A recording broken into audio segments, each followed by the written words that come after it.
Iya Pak, apakah suara saya terdengar Pak? Mantap. Oke.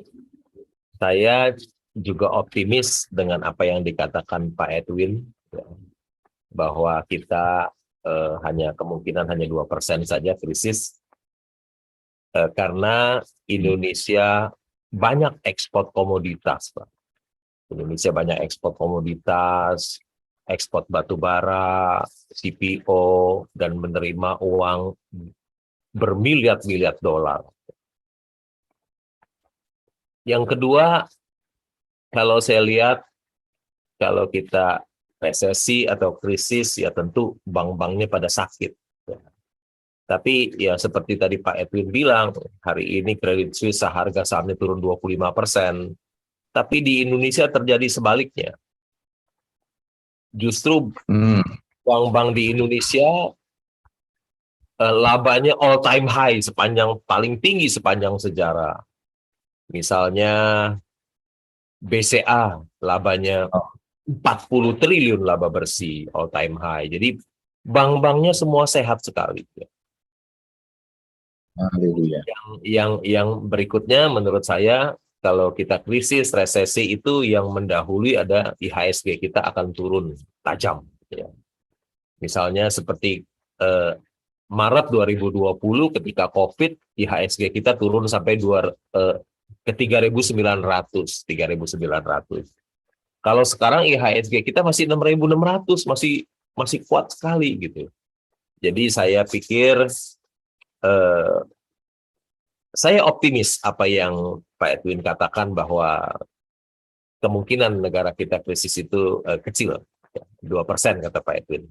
Demikian Pak Yakobus. Wow.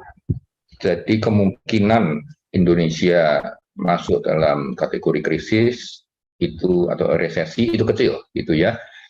Tapi meskipun kecil, kita kan tetap harus berwaspada, betul ya, Pak Edwin ya, Pak Lo ya. Karena orang bisa terjatuh belum tentu karena batu yang besar, tapi karena kerikil yang kecil.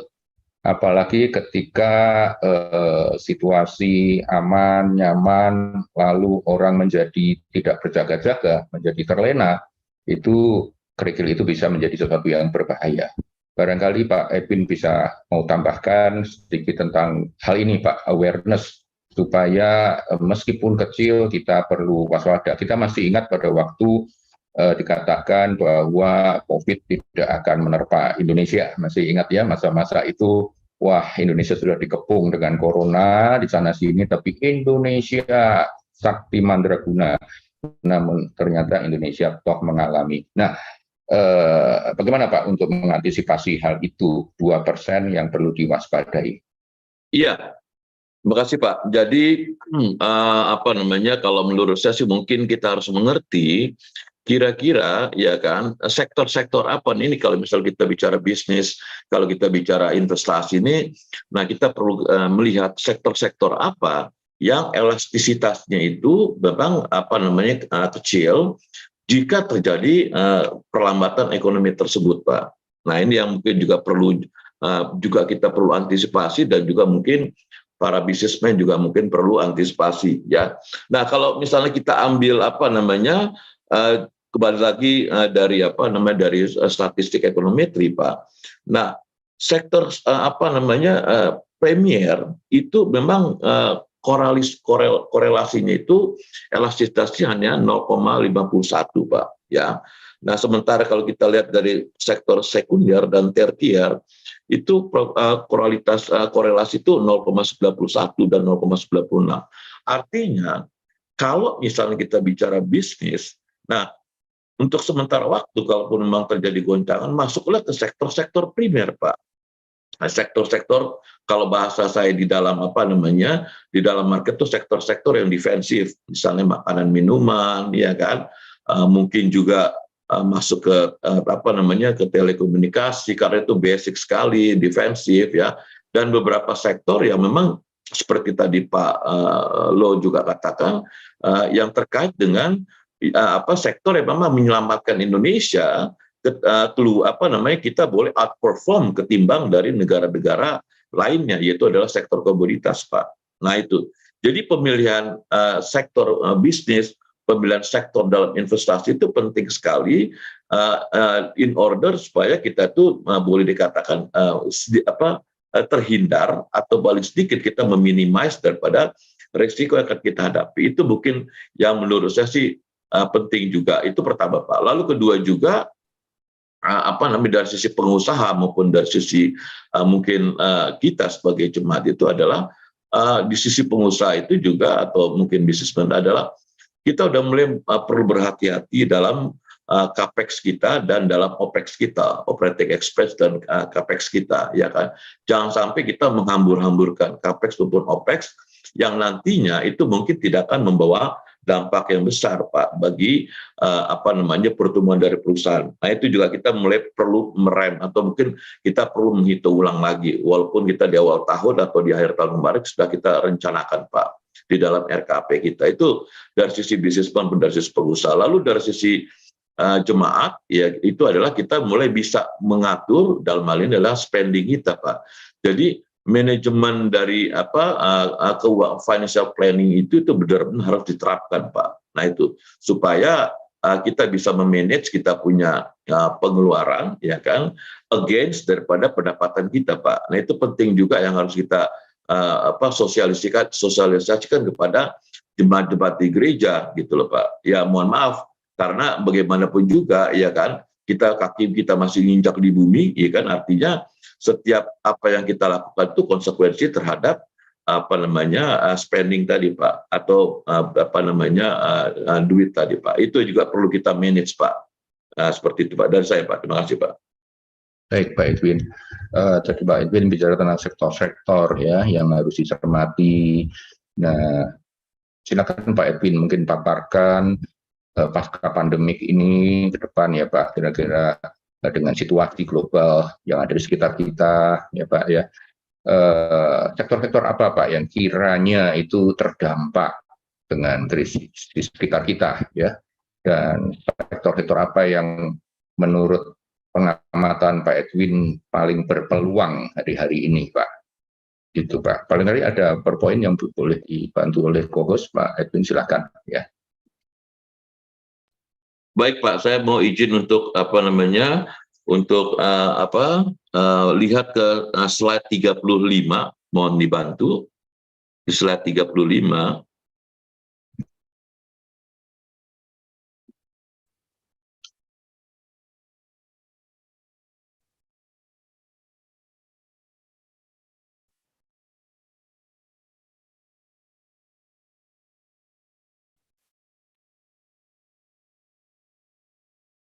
Ya, ini di slide 35 ini kelihatan sekali, Pak, ya, bahwa memang yang tadi saya katakan ya, secara historis beberapa kinerja dari beberapa sektor itu dia positif, Pak.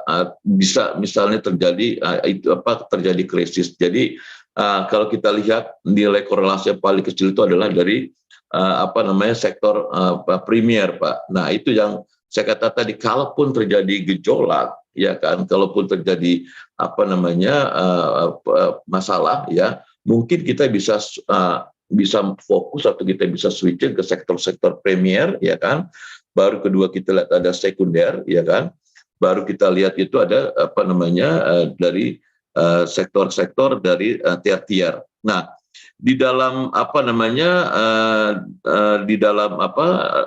slide nomor 36 ya, selanjutnya ya.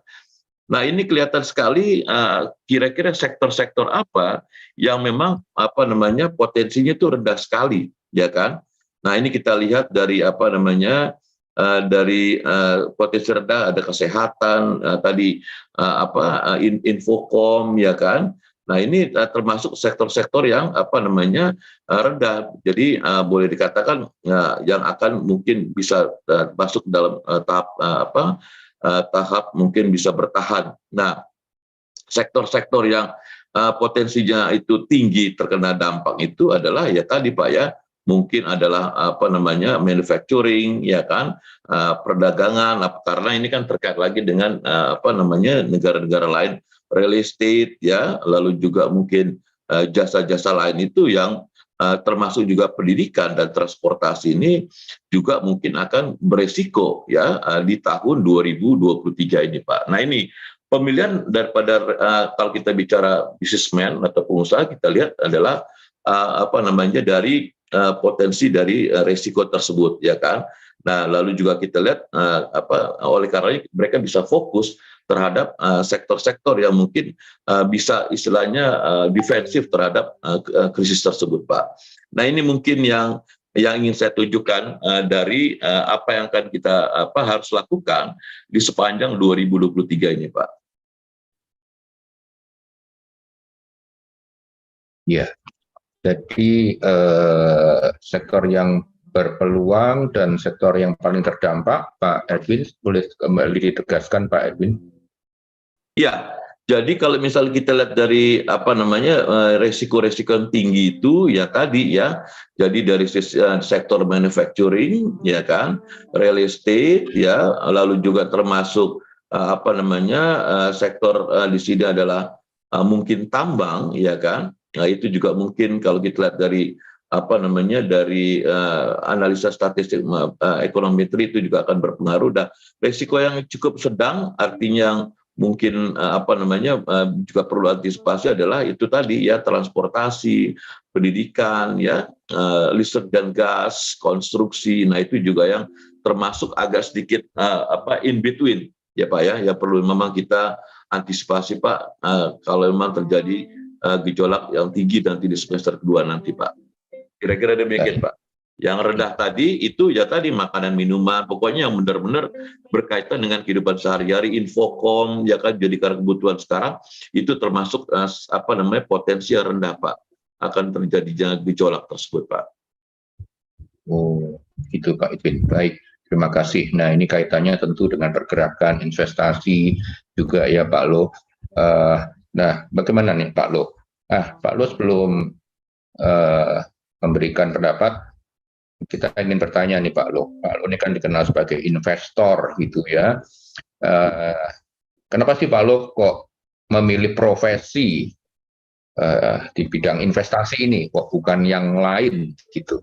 Itu ceritanya gimana dan bagaimana? Silakan Pak Lo.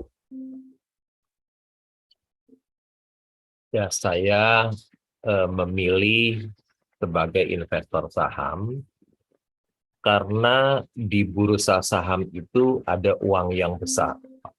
Ada uang yang besar. Ya. Misalnya di Bursa Efek Indonesia sekarang kapitalisasi pasarnya saham-saham yang diperdagangkan di Bursa Efek Indonesia mungkin hampir 10.000 triliun Pak. 10.000 triliun.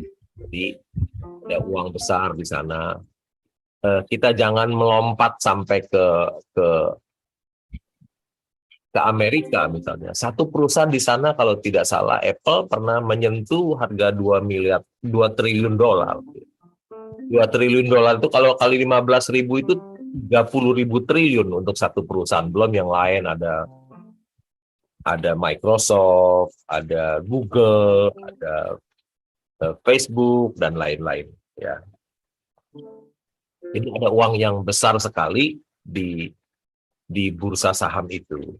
Jadi sangat disayangkan kalau seseorang tidak mengenal bursa saham. Ya, sangat disayangkan. Di situ ada uang yang besar sekali. Jadi kalau seseorang ingin menjadi orang yang kaya, sebetul bursa saham lah tempatnya. Jadi sangat disayangkan kalau seseorang tidak tahu tentang bursa saham. Di situ ada uang yang bertriliun-triliun banyak sekali. Sehingga saya memilih menjadi seorang investor saham. Dan yang kedua, perusahaan publik itu menghasilkan produk dan jasa bagi hidup kita. Ya, tadi sudah disebutkan, ada dari pagi kita bangun tidur sampai malam kita tidur, kita pakai produk dan jasa dari perusahaan publik. Ya. Misalnya kita pagi bangun, kita pertama-tama kita ke toilet. Ketika kita lihat toilet mereknya Toto, oh itu produk dari perusahaan publik.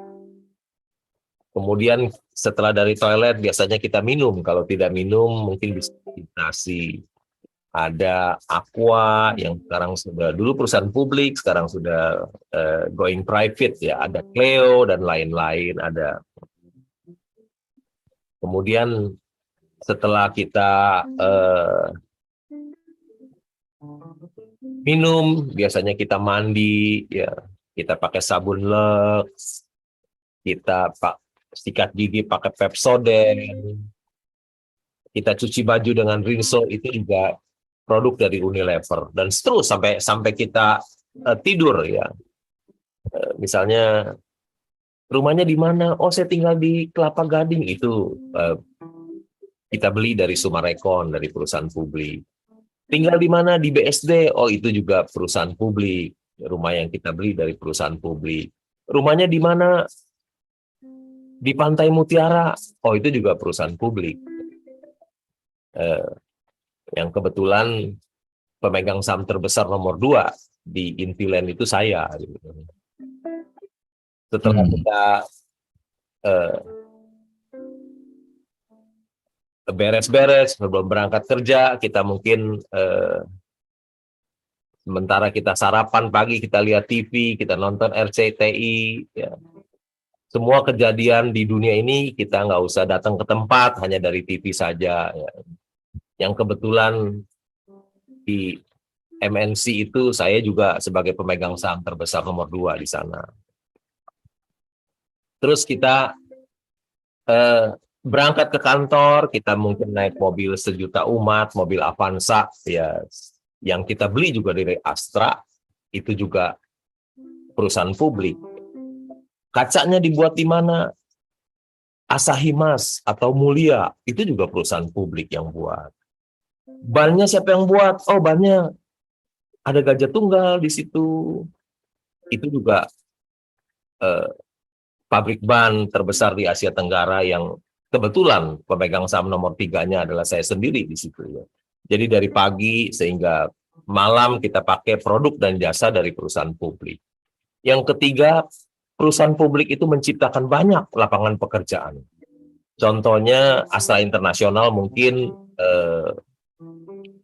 sudah menyerap tenaga kerja di atas lebih dari 200.000. Jadi makin banyak lapangan pekerjaan tercipta, tentu negara kita semakin sejahtera. Jadi semakin banyak perusahaan publik, semakin banyak lapangan pekerjaan tercipta, semakin sejahtera bangsa dan negara kita. Semakin besar Bursa Efek Indonesia, semakin sejahtera bangsa dan negara kita.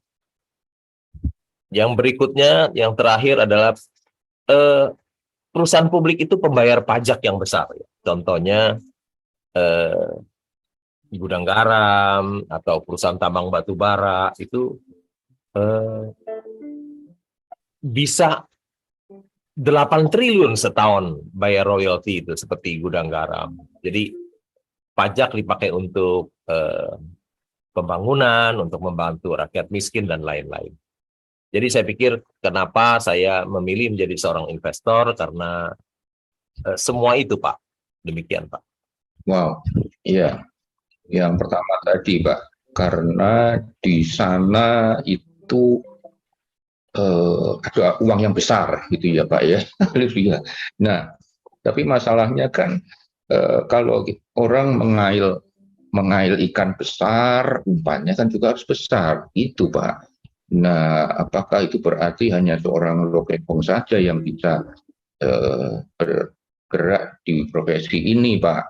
Bagaimana dengan mayority marketplace, ya kan? Mayority marketplace itu kan para eksekutif, karyawan, gitu, Pak, yang mungkin modalnya tidak cukup besar, Pak, untuk mengail ikan besar tadi.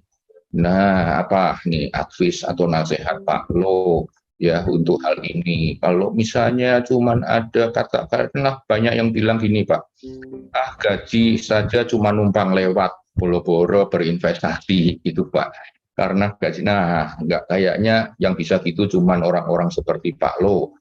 Nah, itu bagaimana, Pak? Ya kan, apalagi orang bilang kalau investasi mah sampingan aja, kalau ada duit ya berinvestasi, kalau enggak tuh forget it. gitu Pak. Ya. Dan lagi pula Pak, maaf ini sekalian Pak, kalau semua orang menjadi investor misalnya Pak, nanti siapa yang kerja gitu Pak, repot juga kan. Bagaimana Pak? Yuk silakan Pak Lo. Pertanyaan yang bagus, Pak. Pertanyaan yang bagus. Eh,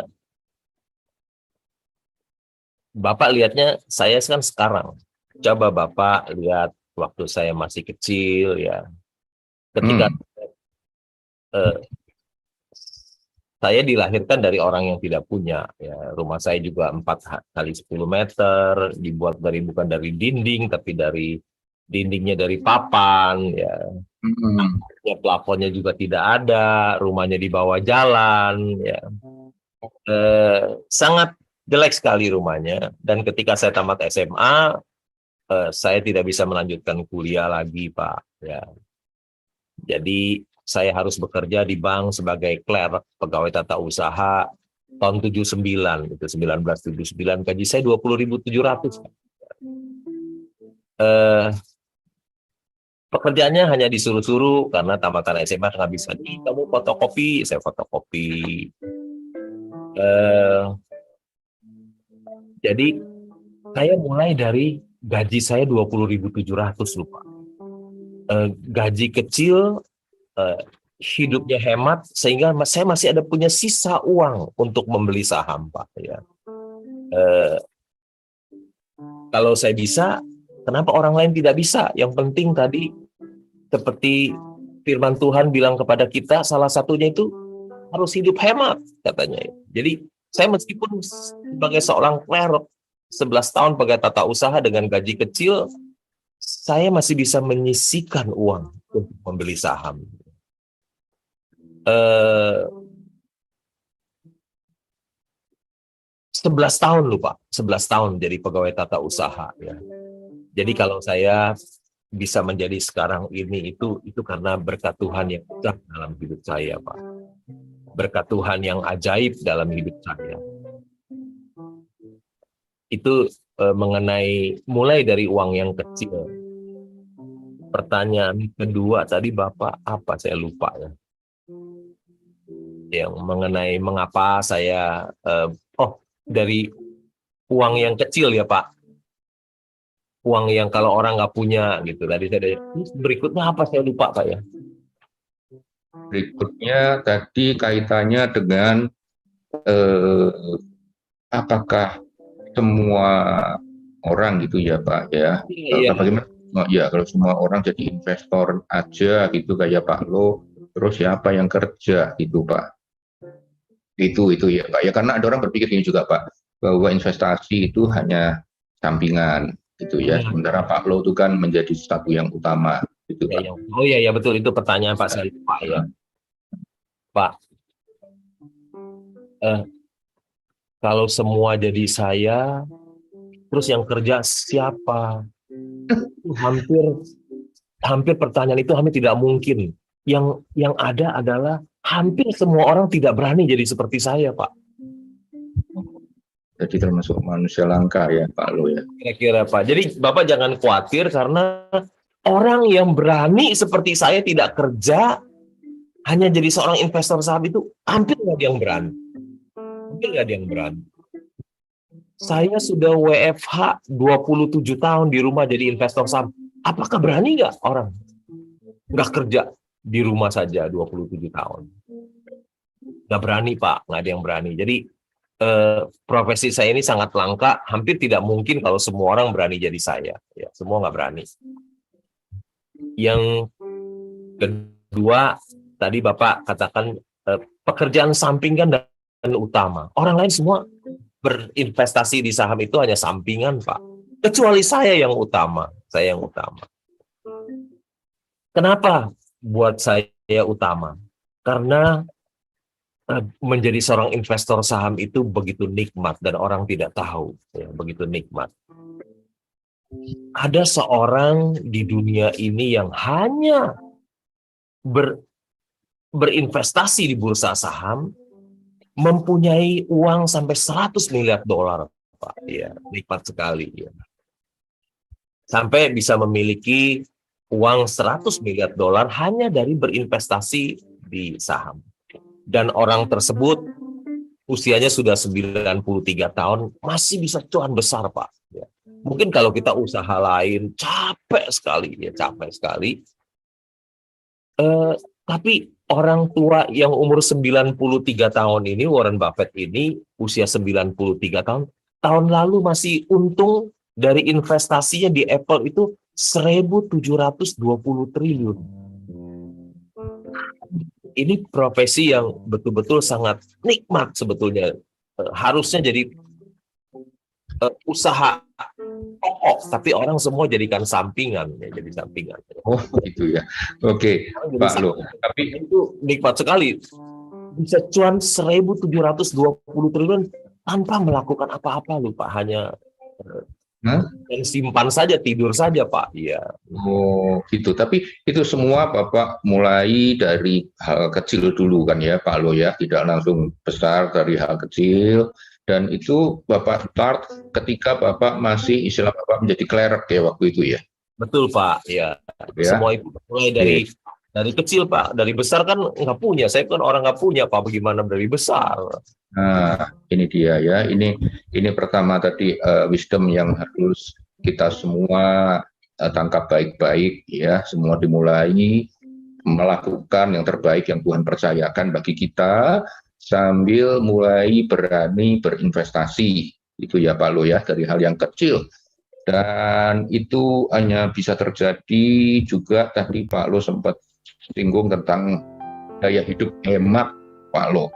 Nah, tolong bagikan hal ini karena rasanya sebutan Warren Buffett Indonesia itu melekat kepada Pak Lo bukan hanya karena Pak Lo bergerak di investasi, tapi gaya hidup hemat itu ya Pak Lo ya. Ini penting karena generasi ini yang penting penampilan katanya mentereng gitu ya.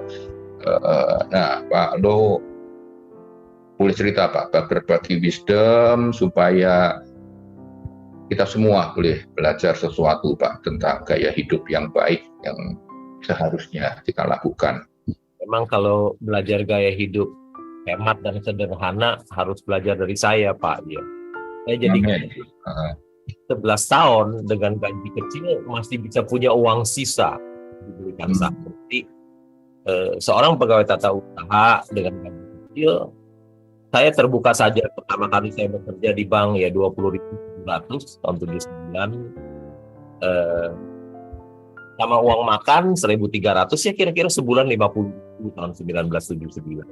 Sampai tahun 90 saya masih jadi 350.000 Pak. Dan saya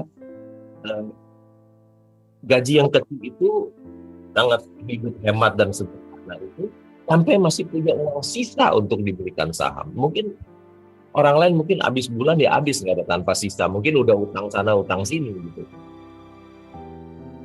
Ya. Jadi mengenai budaya pamer ya Pak ya. Itu menjadi kaya itu penting Pak. Tetapi kelihatan kaya tidak penting. Menjadi kaya itu penting. Kelihatan kaya tidak penting. Bahkan karena ingin terlihat kaya bisa menghabiskan uang banyak Pak. Contohnya kalau seseorang ya mau pamer beli mobil mahal-mahal, mobil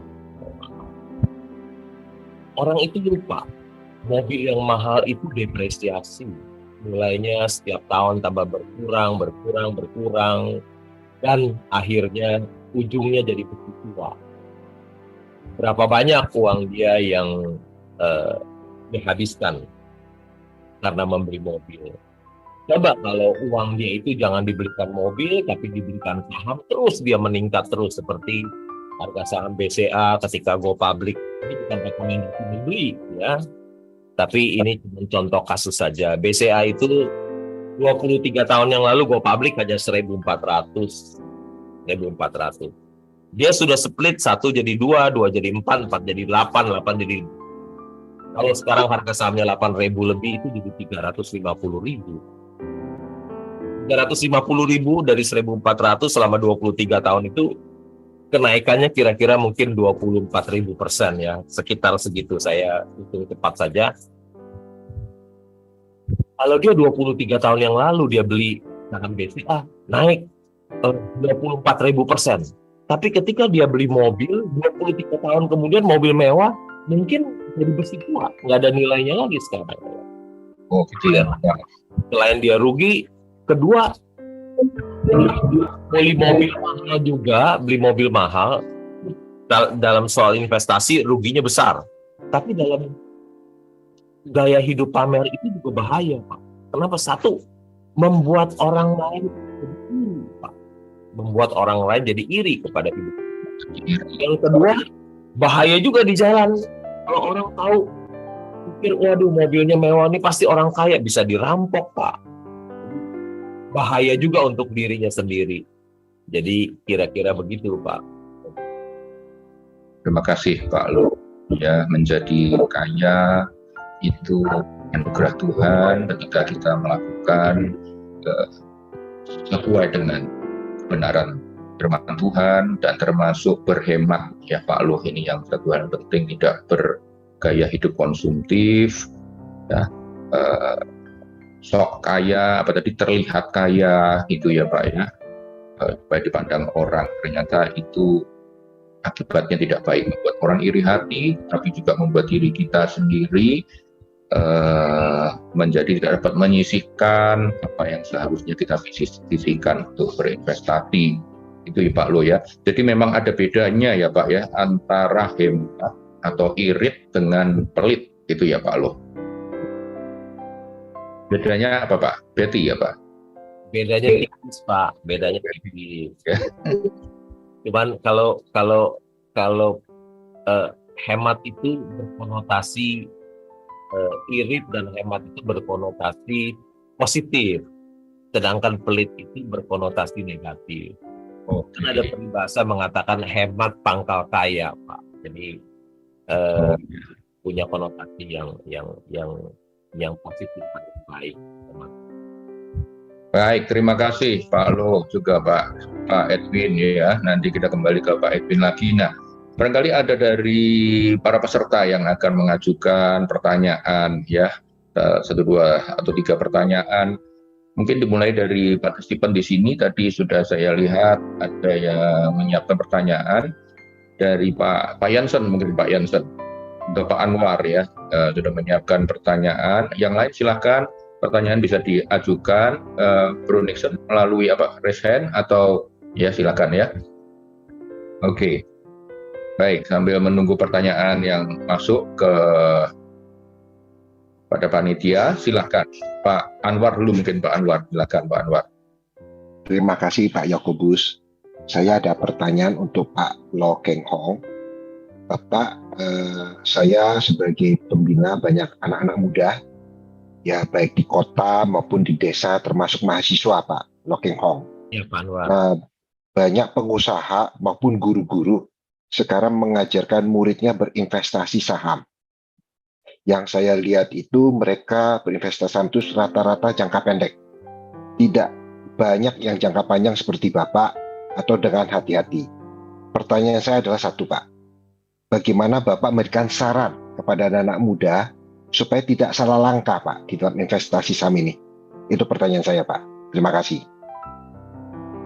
Tapi Pak, pertanyaan yang bagus sekali. Kalau anak-anak muda sudah diajarkan saham Pak sejak, karena saya termasuk orang yang tahu saham sangat telat. Saya tahu saham, mengenal saham itu ketika usia saya umur 30 Pak, 30 sangat terlambat. Sedangkan Warren Buffett sudah membeli saham ketika usia 11 tahun Pak. Jadi kalau dia bisa menjadi investor saham yang hebat itu kan dia sudah mulai ketika usia 11 tahun. Tapi tentu saja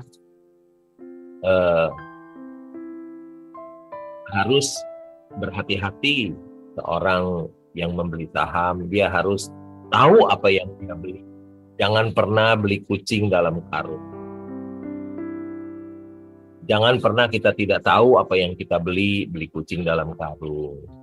Karena Tuhan itu Maha Pengampun.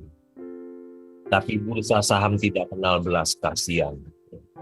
Bursa saham tidak pernah memberi ampun kepada orang yang tidak tahu apa yang dia beli. Jadi buat orang-orang muda, bacalah buku-buku Warren Buffett. Bacalah buku Warren Buffett. Kemudian sebelum membeli saham, bacalah annual report. Jangan pernah membeli saham sebelum mempelajari annual report-nya.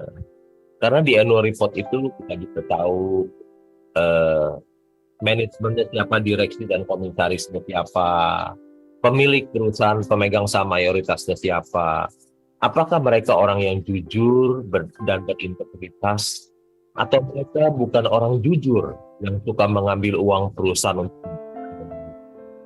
Karena kalau perusahaan itu dipegang oleh orang yang tidak jujur dan tidak berintegritas, sangat berbahaya sekali, uang kita bisa habis nanti.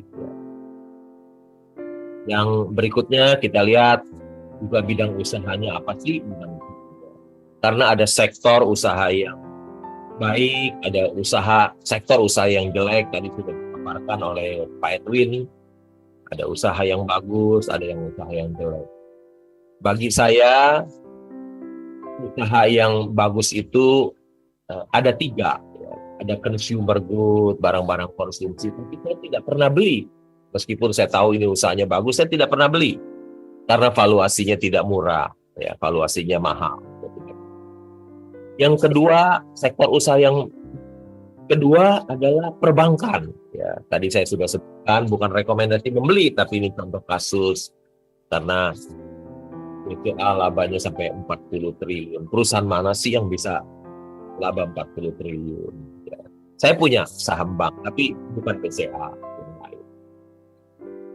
Saham-saham bank yang asetnya kira-kira 200 sampai 300 triliun, yang price to book-nya hanya 0,5, 0,6, dan 0,7. Yang murah-murah sekali masih terdiskon. Labanya besar, labanya 3 triliun lebih, tapi harga sahamnya masih di bawah nilai buku. Yang ketiga, saya paling suka sekali dengan komoditas. Kelapa sawit yang saya beli valuasinya murah, kemudian kelapa sawit, ada juga tambang batu bara, ya, tambang batu bara. Banyak yang saya miliki itu usaha yang bagus. Kemudian dari annual report itu kita bisa membaca laporan keuangannya, berapa penjualannya, berapa labanya, berapa laba per sahamnya, berapa price earning ratio-nya, berapa modalnya, berapa hutangnya, hutang dolarnya berapa uang kas yang dimiliki, bagaimana dengan piutang dan inventorinya, apakah itu banyak yang macet, yang bodong inventorinya. Jadi kita tahu semuanya, berapa nilai buku per sahamnya, berapa price to book-nya, semua kita tahu, baru kita membeli. Kita sedang melakukan investasi, ya. Tapi kita tidak tahu semua kondisi keuangannya, kita membeli, kita sedang berspekulasi. Kira-kira demikian. Jadi anak-anak muda, jangan pernah membeli saham sebelum membaca annual report. Demikian Pak Anwar. Ya, terima kasih Pak Loh, Pak Edwin mungkin mau tambahkan? Ya, jadi yang bertanya selanjutnya tolong on-cam ya, silakan. Ya, Pak Edwin silakan. Ya, saya setuju sekali dengan Pak Lo, ya, karena memang ada unlimited, ya, source of fund di market, ya, dan ini sudah terbukti sekali, ya, karena apa yang saya sedang kerjakan saat ini itu memang benar-benar kita berhubungan langsung dengan para investor global, ya. Jadi tempo hari, ya, berapa kali lah saya ketemu dengan investor-investor besar, mereka punya kelolaan tuh hampir 1 triliun US dollar, ya. Tempo hari ke Jepang, ketemu dengan investor institusi 965 miliar US dollar, ya. Jadi memang benar-benar unlimited sumber dana yang sangat-sangat tidak terbatas, ya, bukan hanya di Indonesia tetapi di global market. Jadi memang untuk in the future memang masyarakat kita akan berpindah dari masyarakat yang mungkin banking society menuju market yang masyarakat yang investment society, Pak. Itu yang mungkin juga perlu juga diantisipasi oleh generasi muda, Pak. Sehingga memang tadi benar sekali Pak Lu katakan ya, itu bisa dijadikan juga kalau memang serius ya, menjadi salah satu boleh dikatakan untuk mencari ya, untuk menghidupi untuk kehidupan ke depannya, Pak. Jadi itu setuju sekali dengan Pak Lu ya, karena saya lihat ini satu hal yang tidak banyak dipunya orang, tetapi dipunya Pak Lu itu adalah kesabaran. Itu benar-benar yang istilahnya hal yang sangat premium sekali, hal yang sangat langka sekali ditemui oleh seseorang investor adalah kesabaran. Nah, itu yang saya lihat dari Pak Lu. Itu benar sekali, itu memang salah satu kunci juga menjadi seorang investor berhasil adalah kesabaran. Karena ketika saya juga bicara dengan beberapa investor institusi yang memang punya kelolaannya besar sekali, mereka selalu mengatakan, kita nggak peduli dengan perkuartalan, kita hanya peduli 5 dan 10 tahun mendatang itu bagaimana corporate action apa yang kalian lakukan ya kan, lalu juga langkah apa yang akan kalian lakukan untuk menciptakan creation value tersebut. Pak, itu kira-kira Pak. Jadi kita mendapat ya tentang transisi masa kita juga menjadi investment society ya. Nah, jadi tadi gambaran di depan bahwa kalau Tuhan izinkan Indonesia berpeluang emas ke depan ini baik 98% dijauhkan dari resesi, itu menjadi suatu opportunity, kesempatan bukan hanya untuk bekerja keras tapi mulai belajar berinvestasi ya. Tidak semua orang terpanggil berprofesi sebagai investor seperti Pak Lu, tetapi setiap orang harus belajar berinvestasi. Setuju ya Pak Lu ya, Pak Edwin ya. Tidak semua orang menjadi investor, tetapi setiap orang harus belajar berinvestasi. Dan berinvestasi itu bukan berspekulasi atau bermain judi, tetapi oleh Pak Lu tadi dijelaskan mana ladang yang subur, itu dipelajari, annual report-nya, jurnalnya, betul ya Pak Lu ya. Jadi berinvestasi itu bukan berjudi dan bukan Pak istilahnya seperti cari wangsit, cap-cip-cup, bukan begitu ya, tetapi semua dipelajari dengan penuh kesabaran. Dan ketika kita menabur suatu tempat yang memang sudah kita doakan, kita pelajari, tunggu dengan kesabaran dan tinggal tidur karena Tuhan memberkati orang yang dikasihinya pada waktu tidur. Haleluya. Puji Tuhan. Nah, baik. Pertanyaan yang lain silakan. Tolong dibantu dari co-host. Siapa yang akan bertanya, silakan raise hand dan buka kamera. Co-host yang tunjuk, silakan. Ya, baik Bapak Ibu. Nanti yang ingin bertanya, saya berharap Bapak Ibu bisa on cam.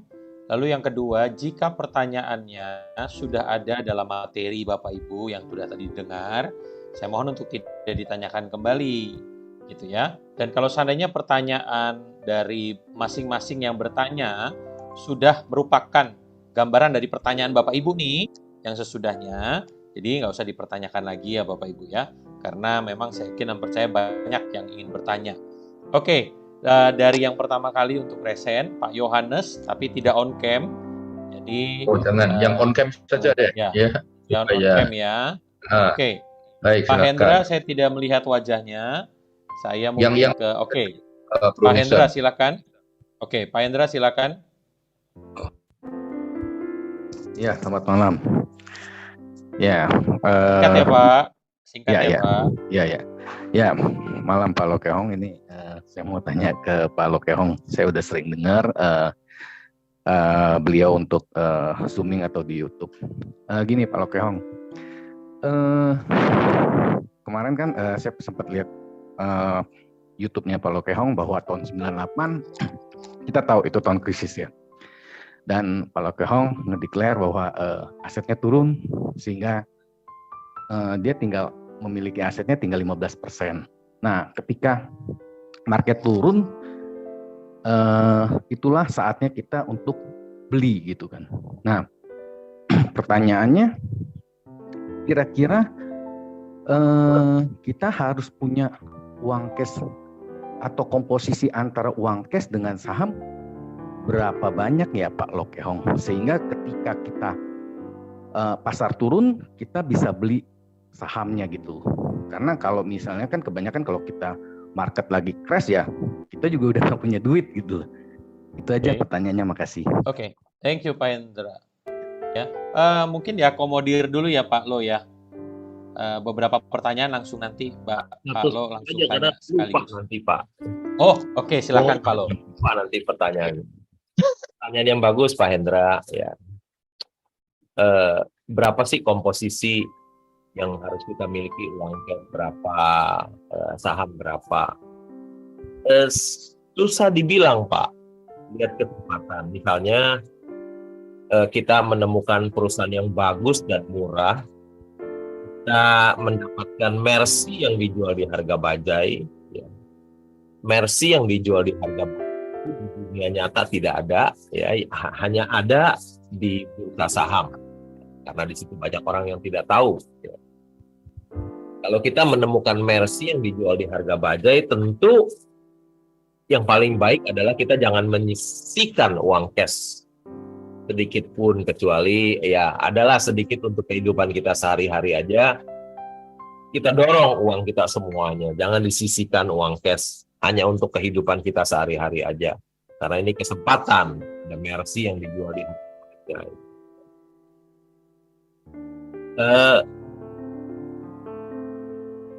Misalnya seperti sekarang, tahun lalu market bagus, ada 2 saham saya yang terjual. Yang satu punya harga saham Penin, saya pemegang saham terbesar 2 di Penin, harga sahamnya naik 170 ke 775 dan saya keluar semuanya. Dan saya memiliki uang cash yang banyak. Ya. Yang kedua, tiba-tiba saya punya coal mining contractor, Petrosi. Saya punya 15% di situ, diakuisisi. Dan saya ikut tender offer dan saya terima uang yang banyak juga. Jadi, ketika sedang memasuki uang krisis sekarang ini, saya juga nggak bisa atur uang saya harus berapa persen. Ya, sampai sekarang kalau dia krisis datang, saham-saham hancur, wah saya sangat happy sekali karena di tangan saya ada uang cash yang banyak sekali karena habis jual saham tahun lalu. Belum ketemu Mercy yang dijual di harga bajai, jadi masih uang cash itu masih ada di tangan sangat besar sekali. Ya. Jadi memang susah diatur berapa persen gitu, tergantung kesempatan. Kalau ada kesempatan yang bagus ya dorong semua. Misalnya sekarang tiba-tiba ada saham yang Mercy yang dijual harga bajai jatuh sekali, perusahaan bagus, kita dorong semuanya. Gak ada susahnya, buat hidup aja 100 juta buat hidup cukup, dorong semua nggak apa-apa. Jadi begitu kira-kira Pak Hendra. Ya. Jadi susah untuk mengatur uang berapa persen. Baik, jadi Pak Lo ada satu prinsip bahwa cari peluang Mercy yang harga bajai, itu ya Pak ya. Pak. Kalau Mercy harga Mercy, ya kalau ada duitnya sih silahkan sih dan memang itu Mercy berprospek ke depan kali ya Pak Lo ya. Tapi jangan sembarangan membeli ya Pak, karena memang sebenarnya itu prinsip Alkitabiah ya Pak, bahwa kita perlu menabur di tempat yang membutuhkan untuk supaya bisa berkembang lebih lagi, kan itu prinsipnya sebetulnya ya Pak. Jadi bukan karena kita mengejar profit untuk diri kita, tapi sebetulnya ada prinsip kebenaran balik itu, di mana kita membantu kepada yang lemah untuk kemudian menjadi kuat dan akhirnya berkat juga sampai kepada kita.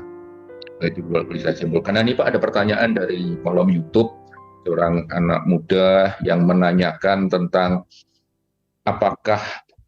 bagaimana Bapak menyikapi apakah Bapak pernah mengalami Pak sekali sudah cermat melakukan semuanya, beli Mercy harga bajai, tapi pernahkah mengalami pengalaman buruk Pak? Buruknya itu mungkin benar-benar buruk sampai wah kalau orang biasa sudah kapok gitu untuk berinvestasi. Bagaimana Pak Lo bangkit dari itu? Ya Pak, tentu perjalanan saya di bursa saham selama 34 tahun ya tentu banyak kegagalan-kegagalan saya, kerugian yang saya alami. Contohnya, pertama kali saya beli saham aja 34 tahun yang lalu, saya beli saham IPO, Gajah Surya Multifinance. Strategi saya 34 tahun yang lalu adalah beli saat IPO, listing jual. Begitu saya beli saham Gajah Surya Multifinance, begitu listing turun saya jual dan saya sudah rugi. Kedua kali pun demikian, saya beli saham IPO, Astragrafia. Strateginya sama, beli IPO, listing jual. Begitu dia listing, harga saham turun, jual, rugi lagi Pak. Ya. Kemudian tahun 90, 92, ada tight money policy dari JBS, uang ketat, sehingga semua saham hancur. Dan saya juga mengalami kehancuran. Jadi, uang saya hilang separuh, ya ada potensi loss 50%, begitu Pak. Jadi, banyak sekali kegagalan-kegagalan saya yang dapatkan. Tadi juga Pak Hendra sudah sebutkan, uang saya tahun 98 ketika ada krisis ekonomi, krisis politik di Indonesia yang begitu dahsyat, uang saya tinggal 15%.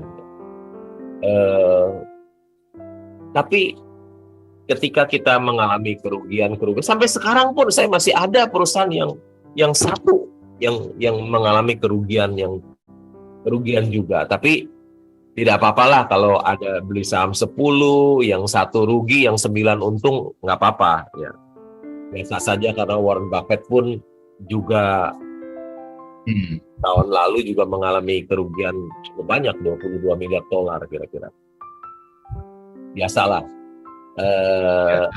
Baik. Paling penting ketika kita gagal, kegagalan itu bisa jadi tempat kita belajar ya. Ketika kita gagal, kita jadi tambah pinter, tambah hati-hati di dalam memilih saham. Seperti itu. Jadi kalau kita membeli saham, kita salah membeli saham, kita jadi tambah pinter. Tapi kalau kita benar beli saham, kita tambah kaya. Jadi kalau salah memilih saham, kita tambah pinter. Kalau kita benar memilih saham, sahamnya naik, kita tambah kaya, kira-kira gitu. Wah, baik Pak. Ya, jadi kegagalan itu memang guru terbaik ya Pak ya. Dan yang penting kita terus bangkit, sekalipun kita gagal. Namun kegagalan itu hanya keberhasilan yang tertunda. Nah, ada banyak pertanyaan yang raise hand banyak sekali. Rasanya kita bisa sampai pagi kalau satu persatu. Pak Jansen, gimana Pak Jansen? Dari Taman Safari ada yang mau disampaikan sebelum kita kasih satu kesempatan lagi untuk penanya mungkin karena waktu Pak Jansen. Baik, Pak Lo Keng Hong, Shalom. Ya, Shalom Pak Jansen. Ya, ini Bapak sudah sebagai terkenal investor saham. Ya Pak. Dan kita bilang suhu daripada investor saham. Nah, mungkin saya ada pertanyaan yang mungkin banyak yang daripada karyawan seperti kader saya atau juga mungkin staf atau juga umat yang di gereja. Yang lebih basic Pak, dan juga yang lebih esensial Pak, orang yang baru awal yang mau mengenal saham atau memperoleh saham. Ada dua macam. Ada yang bermain saham itu adalah untuk seperti sementara aja, untuk daripada taruh di deposito supaya dapat cuan sana. Nah, yang satu lagi itu kita main dengan jangka panjang yang seperti betul-betul investor saham. Nah, bagaimana plus minus ya Pak? Kalian yang awal itu, misalkan taruhan sementara untuk menyaingkan, apakah benar supaya ini lebih tinggi daripada taruh uang di deposito gitu. Ya Pak, kalau kita berinvestasi jangka pendek, tentu saja kalau jangka pendek hasilnya pun tidak berapa besar ya Pak. Tapi kalau kita simpan panjang tentu hasilnya lebih besar. Saya kan tadi bilang saya hanya membeli Mercy yang dijual di harga bajai. Mercy yang dijual di harga bajai itu di dunia nyata tidak ada, adanya hanya di bursa saham. Tadi Pak Yakobus bilang kalau Mercy dijual harga Mercy, saya nggak mau beli. Ya, bocuan itu artinya nggak bisa cuan. Jadi saya hanya membeli Mercy yang dijual di harga bajai. Jadi buat saya bisa cuan besar dan resikonya rendah buat saya. Ya, buat saya resikonya rendah, hanya bisa cuan nggak bisa rugi. Tentu Pak Jansen ketika saya membeli Mercy yang dijual di harga bajai itu, untuk kembali ke Mercy perlu waktu, Pak. Waktu untuk menunggu, perlu kesabaran untuk menunggu, ya, perlu kesabaran dan perlu waktu. Tadi sudah disebutkan oleh Pak Edwin tentang kesabaran. Kesabaran itu memang ilmu tingkat tinggi, Pak Edwin. Ya. Belajarnya setiap hari, ujiannya sering mendadak. Tapi investor saham yang lulus, dia akan memperoleh cuan yang besar. Kesabaran juga sangat penting dalam kehidupan kita sehari-hari. Orang yang dapat sabar menahan amarah, dia akan terhindar dari banyaknya penyesalan. Kira-kira begitu Pak Jansen, kalau kita membeli dalam jangka pendek, mungkin untungnya juga tidak maksimal. Ya, untung sedikit, tapi kalau kita menunggu membeli Mercy yang dijual di harga bajai, menunggu sampai dia kembali menjadi Mercy, maka kita akan memperoleh cuan yang besar, Pak. Begitu Pak Jansen. Apakah bisa disimpulkan barangkali kalau mainnya dengan jangkanya pendek, yaitu mungkin ya sebaiknya lebih enak berhemat dulu, punya uang banyak, baru bermain gitu Pak? Tidak Pak, mulai dari yang kecil dulu Pak. Ya, kalau tunggu uang banyak nanti nggak mulai. Jadi mulai dari uang yang kecil dulu. Karena sedikit, ada pepatah bilang sedikit-sedikit lama-lama jadi bukit Pak. Baik, ya. Terima kasih. Ya Pak Jansen. Ya, dari suku. Baik. Apa ada gajah Pak, 2 Pak. Iya. Nggak ada nilai ya Pak, itu nggak ada nilai harganya Pak.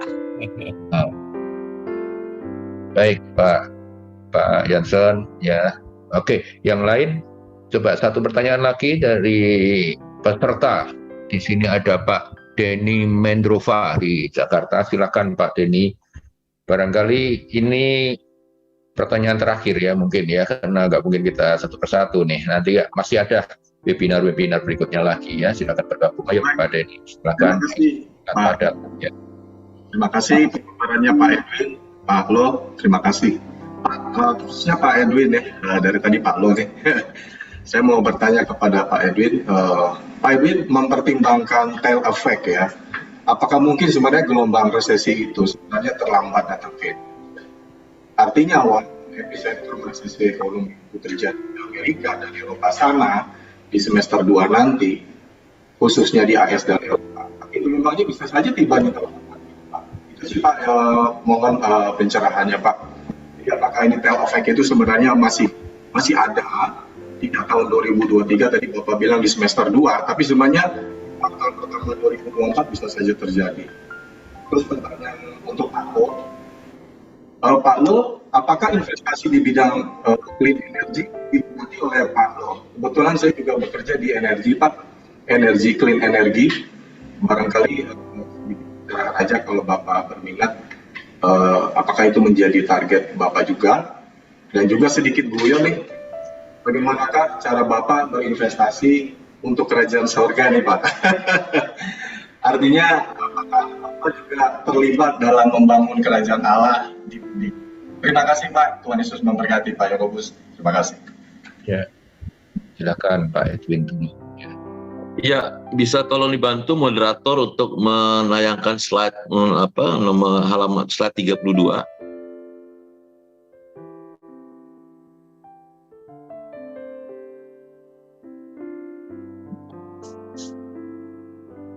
Ya, Baik, jadi ini untuk menjawab tadi pertanyaan Pak ya, kenapa Indonesia itu boleh dikatakan hanya probability peluang resesinya hanya sekitar 2%. Ya, ini kelihatan dari menggunakan Markov switching dynamic models ya, dengan memasukkan bahwa Amerika itu akan memasuki resesi ya.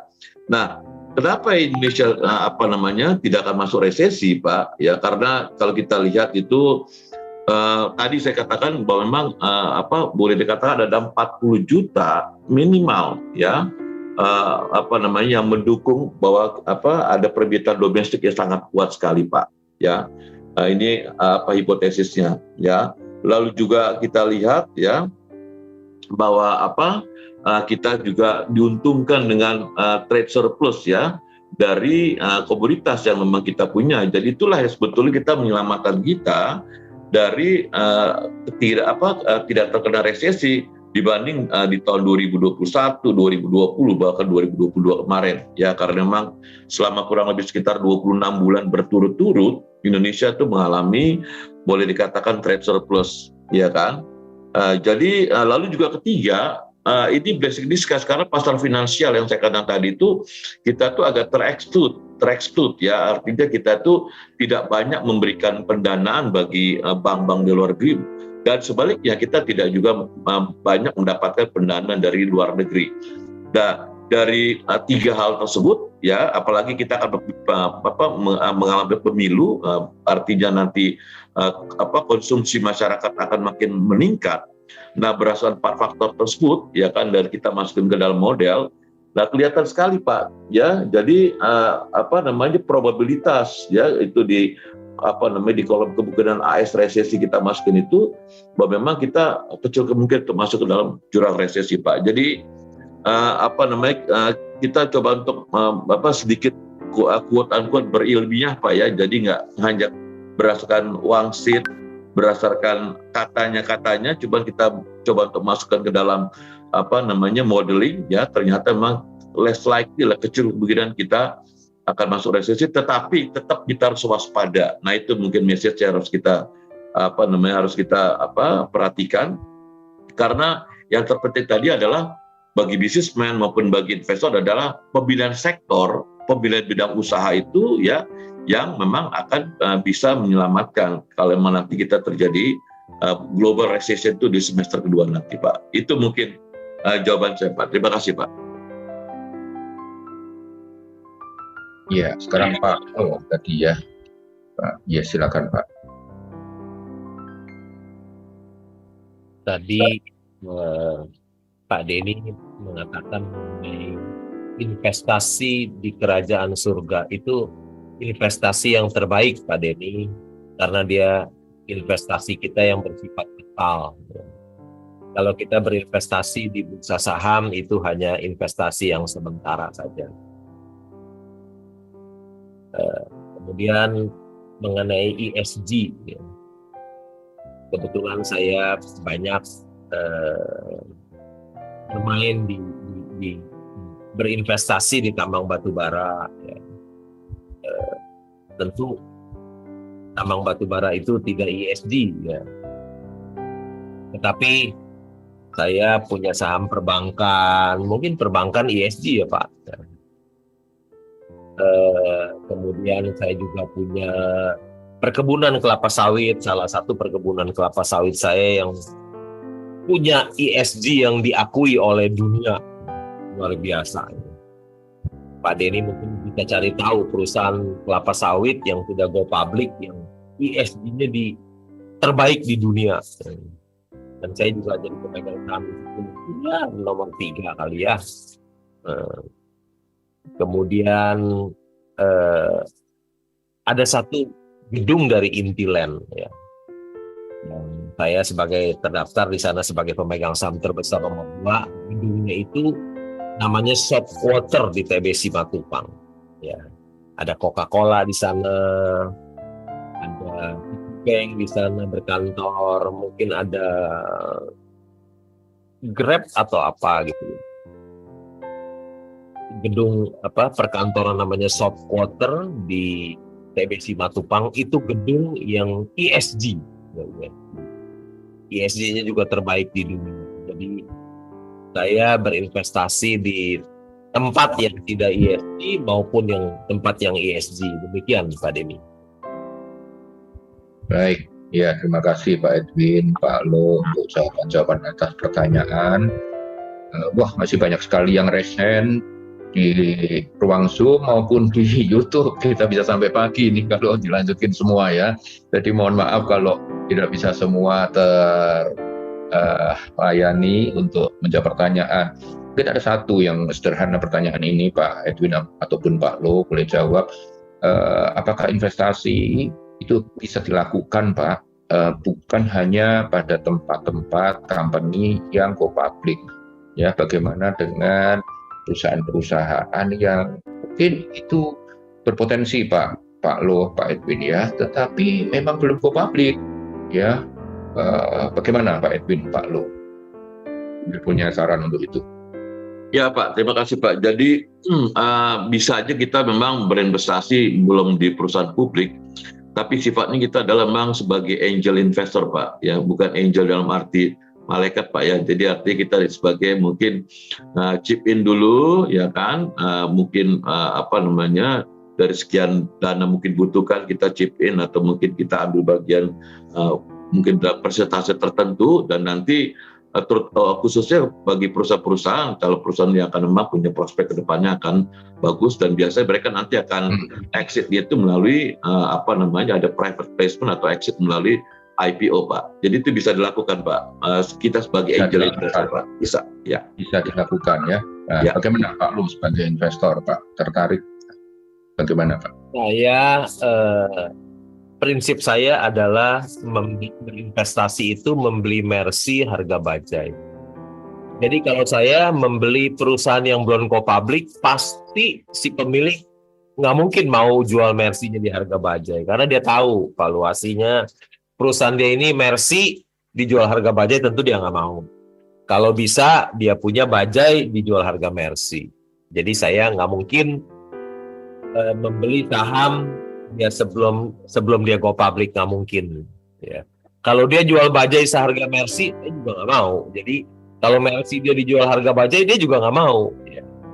Tentu saya tidak bisa membeli perusahaan yang belum go public, karena di perusahaan go public itu banyak sekali di situ orang yang tidak mengerti tentang saham, sehingga dia punya Mercy dia rela dijual di harga bajai. Nah, di situ saya punya kesempatan yang besar untuk membeli Mercy di harga bajai.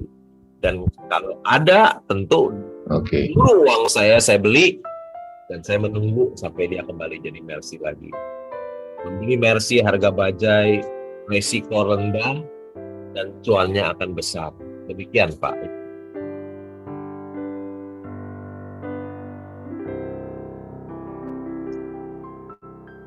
Iya.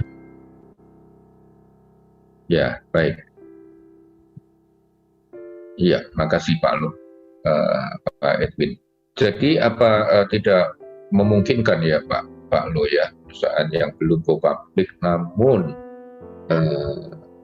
berprospek gitu Pak Lo, berprospek. Tidak mungkin. Pak Lo, pemilik tidak mau jual dia punya Mercy di harga bajai, jadi tidak mungkin. Tidak. Yang ada yang dijual harga bajai hanya perusahaan yang sudah go public, ya Pak. Si pemilik tentu tidak akan mau. Tidak akan mau ya.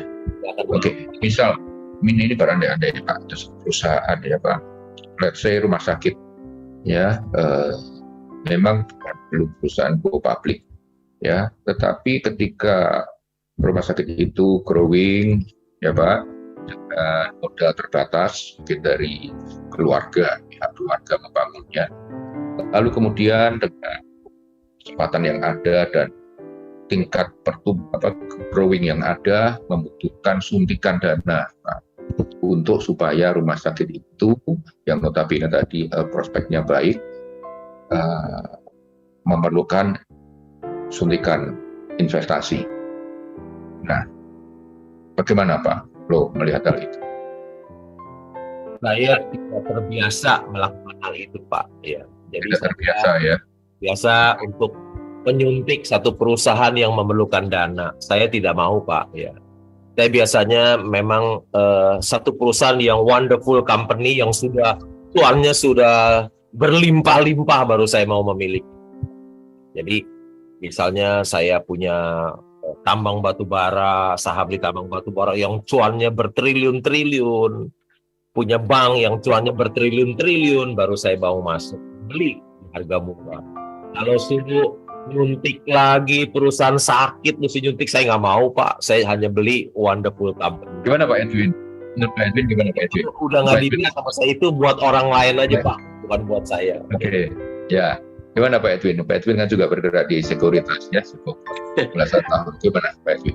Iya, ini memang beda bini aja Pak, secara pandang sih Pak ya, gitu loh Pak. Beda cara pandang, baik. Iya, karena memang kalau kita mengikuti prinsip Pak Lo ini, memang ketika dia udah listing itu semua memang kelihatan atau transparan, clear, transparan. Jadi bisa kelihatan semua lah Pak. Kira-kira dia dalam keadaan sehat, gimana tentang histori dan segala macam. Tapi kalau untuk perusahaan pengembangan belum IPO itu memang masih belum kelihatan Pak. Itu mungkin yang jadi pembedanya sih Pak. Kira-kira demikian Pak. Baik, terima kasih Pak ya. Jadi ini ada beda cara pandang, namun biarlah kita merenungkannya ya, minta hikmat daripada Tuhan. Baik, Pak Lo, Pak Edwin, mungkin singkat sepersekian menit untuk closing statement. Pak Lo dulu untuk wisdom berbagi bagi khususnya generasi muda, Pak Lo, di hari ini. Generasi muda, berinvestasi saham itu begitu nikmat dan mengasihkan.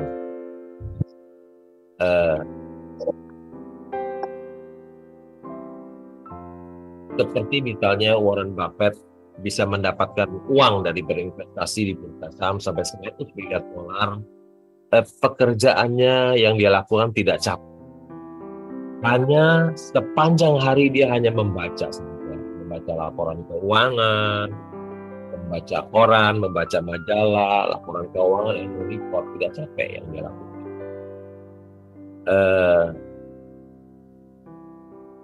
Begitu nikmat, tetapi tentu harus disertai, kita harus tahu apa yang kita beli. Ya, jangan membeli kucing dalam karung. Karena kalau kita membeli kucing dalam karung, kita membeli hanya dengar tukang pom-pom, dengar influencer, nanti kita akan yang besar. Demikian Pak. Baik, makasih Pak. Jadi Pak Lo mengencourage generasi ini yang tadi Pak Edwin sebutkan, balik pada go to investment society, mulai belajar yang namanya berinvestasi ya. Dan masih merupakan blue ocean ya Pak Lo, Pak Edwin ya, berinvestasi bahkan di tingkat global. Puji Tuhan. Pak Edwin silakan closing statement singkat. Ya, jadi kalau kita lihat Indonesia memang tidak akan masuk ke dalam resesi, tetapi perlambatan ekonomi yang terpenting adalah pemilihan sektor, ya kan. Lalu terkait dengan investasi, berinvestasilah sejak dini, ya kan. Tetapi bukan berarti di saat-saat sekarang itu tidak bisa dilakukan, karena berinvestasi itu bisa di dalam situasi kapanpun, ya kan. Lalu ketiga, ya kan, mulailah berinvestasi dari yang kecil-kecil aja, ya kan. Karena kalau kita tidak mulai dari yang kecil-kecil, ya kita tidak akan pernah berinvestasi. Tempat yang perlu kita lihat itu yang saya ambil juga dari Palu adalah kesabaran. Itu adalah memang benar-benar yang yang susah kita dapatkan dari seorang investor tersebut. Dan memang harus horizon jangka panjang Pak. Itu pengalaman saya ketika kita bertemu dengan investor institusi ya. Itu mungkin Pak kira-kira sedikit dari saya Pak. Terima kasih. Baik, terima kasih Pak Edwin, terima kasih Pak Lo. Sungguh banyak hal berharga kita dapatkan dari Bapak berdua dan juga para partisipan semuanya yang telah berpartisipasi sampai dengan jam ini. Nah, baiklah. Kita akan masih ada serial webinar 2 kali di depan sana, Rabu bersambung ya, kemarin dari sisi spiritual rohaninya Rabu lalu, hari ini kita melihat gambaran resesi atau dampak atas Indonesia, peluang dan juga tantangan yang ada, lalu juga encouragement tentang investasi. Jangan lupakan, selain kerja keras, juga berpikirlah untuk berinvestasi. Gitu ya Pak Edwin, Pak Lo ya. Terima kasih.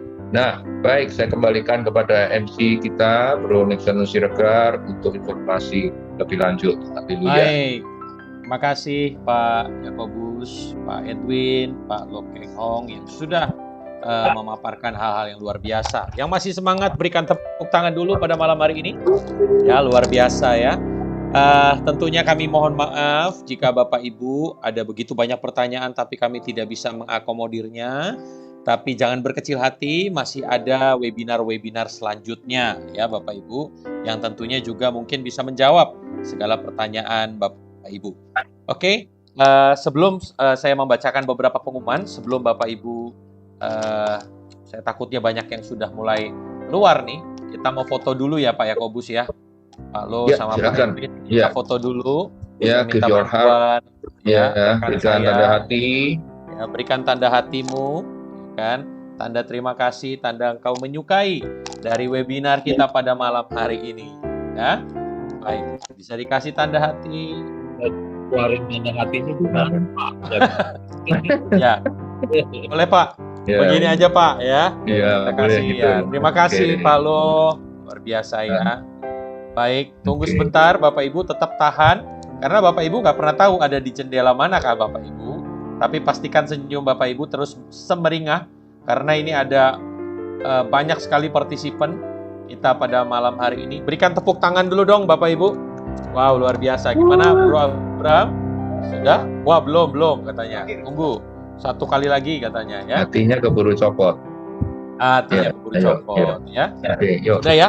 Baik. Ya. Oke Bapak Ibu, Baik, saya sudah. dengan cepat saja saya akan membacakan beberapa pengumuman untuk kedepannya. Jadi Bapak Ibu, ini adalah serial webinar. Jadi ini adalah seri yang kedua.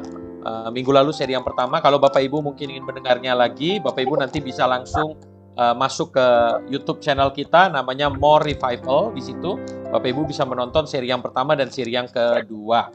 Nah, selanjutnya pengumuman berikutnya adalah, boleh dibantu pengumuman yang kedua. Next. Ya, terima kasih tentunya untuk Bapak Dr. Rubin Ade Abraham, Pak Lo Keng Hong, Bapak Dr. Edwin Sebayang SE MBA, dan Bapak Insinyur Yakobus S. Wibowo yang sudah memberkati setiap kita. Mari berikan tepuk tangan buat mereka, Bapak Ibu. Ya Tuhan. Selanjutnya, nah, minggu depan Bapak Ibu jangan sampai ketinggalan, karena minggu depan kita juga akan masuk dalam next webinar, tentunya Rise Up and Be Victorious, dengan narasumber kita Pak Sony Waplau, gitu ya, Pak Tony Adikarjo, Pak Bernardino Vega, ya. Minggu depan, Rabu